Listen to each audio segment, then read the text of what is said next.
大家好，今天用镜头带大家一起来维修这台制冷式的冰箱。这台冰箱的故障是不制冷，我们过来检查呢，是过滤器高压入口这个地方锈穿了，已经重新更换过滤器。接下来我们要用压缩机连接到压力表，把里面的真空抽出来。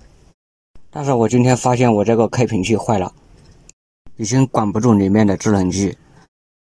现在我们只能依靠压力表这一个开关，把瓶里面的制冷机保住，这样就不能用压缩机给冰箱抽真空了。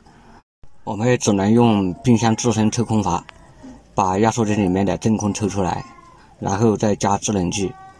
采用冰箱自身抽空的方法也很简单的，我们只需要在过滤器入口开一个很小的洞，我们这个已经开反了，开到毛细管这边了。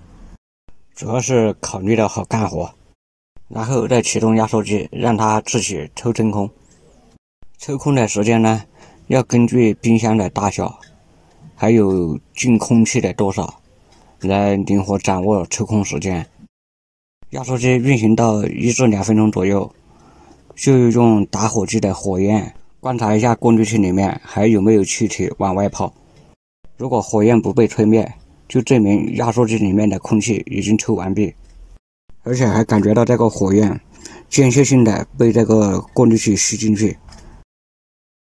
这个时候我们就要赶紧封住过滤器了，不能抽时间太长，时间太长以后反而把空气带进去了。封好过滤器以后，我们就可以加制冷剂了。谢谢大家收看，如果你是一位维修的高手，请票挂。